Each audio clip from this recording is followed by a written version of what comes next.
Assalamualaikum warahmatullahi wabarakatuh.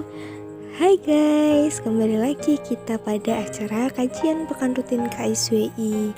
Nah, pada kesempatan kali ini yang akan menyampaikan materi adalah saya. Perkenalkan, nama saya Anggun Maulina. Nah, pada kesempatan ini kita akan membahas mengenai jilbab, yaitu ada apa dengan jilbab. Kira-kira pembahasannya seperti apa ya? Stay tune. Nah, seperti yang kita tahu ya guys, pada slide di atas ada satu berita mengenai menuding siswi non-muslim di SMK Negeri 2 Padang dipaksa untuk berkerudung. Sebenarnya masih ada lagi ya berita-berita yang seperti itu, bahwa diberitakan siswa non-muslim tersebut itu dipaksa untuk mengenakan kerudung. Tetapi aslinya pihak sekolah itu menegaskan bahwa tidak ada paksaan dalam menggunakan kerudung. Bahkan siswa non-muslim tersebut memakai kerudung atas kehendaknya sendiri. Wah, sebenarnya tuh banyak sekali berita-berita yang masuk. Berita seperti ini bahwa menggunakan kerudung dengan dipaksa itu dipermasalahkan, sedangkan padahal itu bukan suatu paksaan, melainkan itu juga keinginan dirinya siswi sendiri. Nah, tetapi di sisi lain seperti berita larangan mengenakan pakaian muslim, mengapa tidak digencarkan dan digembor-gemborkan? Kenapa tidak kita bela?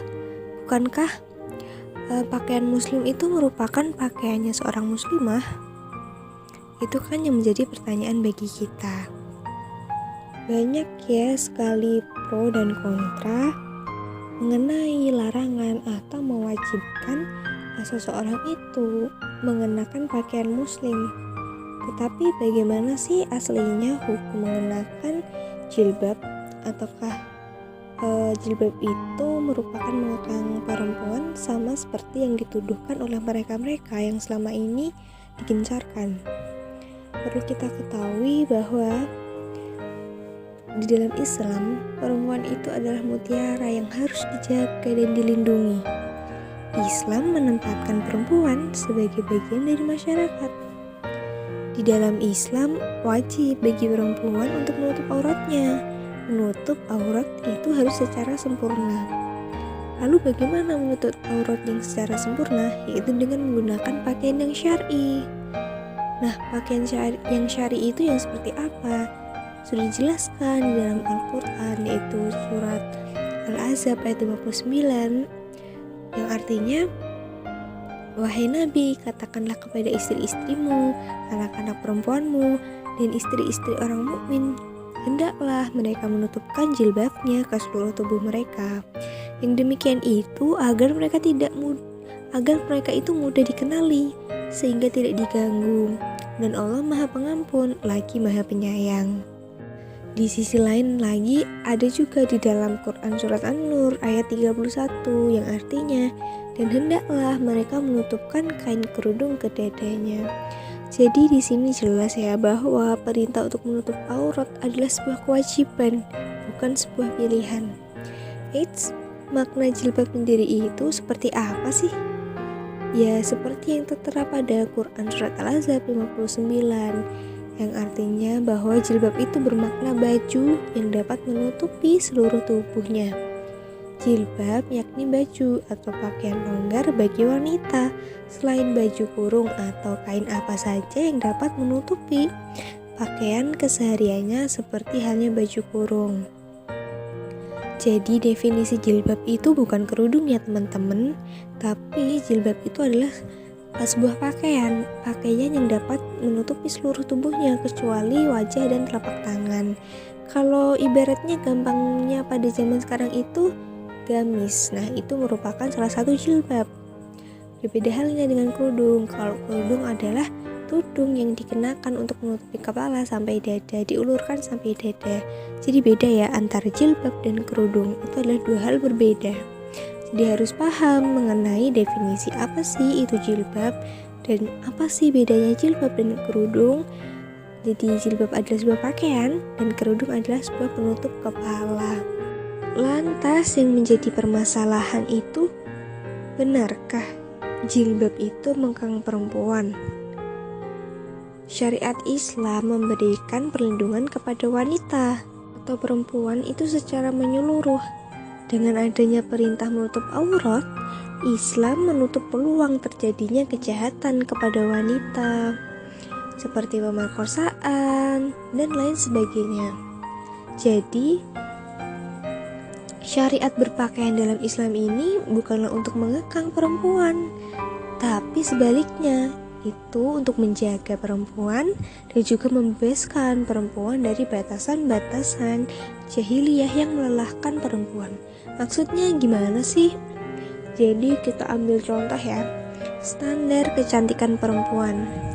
Kalau zaman sekarang itu kan standar kecantikan itu banyak hal ya, mulai dari yang berkulit putih, manis, berlasung pipi, terus kulitnya mulus, bodinya langsing atau body girls, dan lain sebagainya. Dengan begitu, mau tidak mau perempuan itu ingin mengikuti standar kecantikan tersebut. Secara tidak sadar, mereka itu rela melakukan apapun demi terlihat cantik, seperti diet yang menyiksa tubuh untuk badannya itu agar terlihat langsing dan ideal, atau yang lainnya mereka itu berani menghabiskan uang untuk membeli skincare agar kulitnya itu mulus, cantik, berseri, padahal masih banyak kebutuhan pokok yang harus dibeli dan dipenuhi. Jadi itulah kayak memaksakan tidak sesuai dengan keadaan.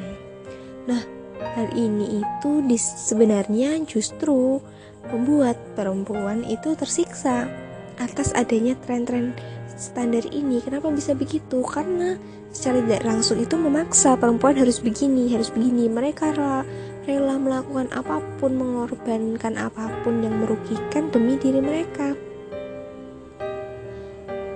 Bukankah ini yang sebenarnya aturan mengekang?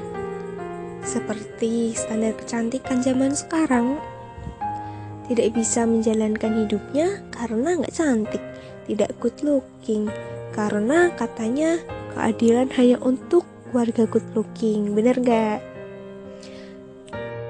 Nah, Islam itu datang dengan aturan yang sempurna untuk menjaga, bukan mengekang.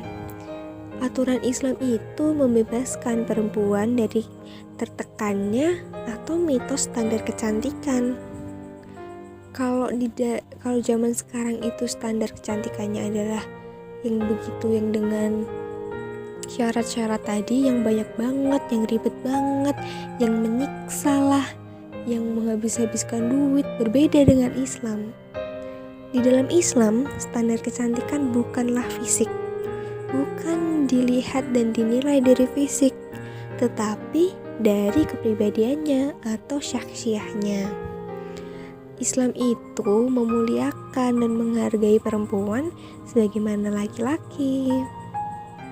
Mengapa sih hal yang tadi itu bisa terjadi? Kalau cantik itu harus begini-begini, jadi standarnya cantik itu harus begini-begini. Kenapa sih zaman sekarang kita mikirnya kayak gitu? Karena itu tuh sudah rusak pandangan mengenai standar kecantikan, disebabkan dari rusaknya sistem kapitalis yang hanya memandang materi atau memandang perempuan dari fisik semata.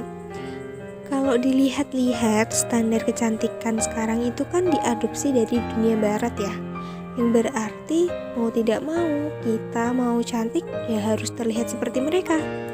Misalnya dengan Korean look lah, American look lah, yang cantik tuh yang seperti itu loh. Jadi tuh kita menggunakan standar barat, menggunakan sistem yang mereka gunakan juga. Nah, ini tuh merupakan suatu kesalahan ya di dalam berpikir, sehingga menyebabkan tuh standar dan pandangan-pandangan mengenai itu tadi tuh masuk ke dalam benak kita dan menempel. Itu tadi ya, rusaknya pandangan ini tuh dikarenakan tidak adanya sistem Islam yang melindungi umat manusia. Yang ada atau yang kita gunakan sekarang adalah sistem liberalisme atau kebebasan untuk berperilaku dan kebebasan untuk menentukan aturan. Jadi ya beginilah, jika aturan itu dibuat oleh manusia, ya pasti itu tidak akan sempurna dan pasti akan menimbulkan sebuah masalah lagi dan tidak akan pernah terselesaikan. Berbeda dengan Islam yang aturan itu Allah turunkan langsung kepada umat manusia, yaitu untuk melindungi manusia dan menjaga manusia dari buruknya pandangan-pandangan seperti itu tadi ya, pandangan yang rusak mengenai sistem yang liberal tadi atas asas kebebasan. Lalu bagaimana sih cara kita itu mengubah standar dan pandangan yang rusak ini? Standar misalnya kecantikan tadi itu nggak harus dilihat dari fisik, ya tentu kita itu harus merubah sistem. Kita harus berjuang menegakkan agama Allah, berjuang menegakkan Islam.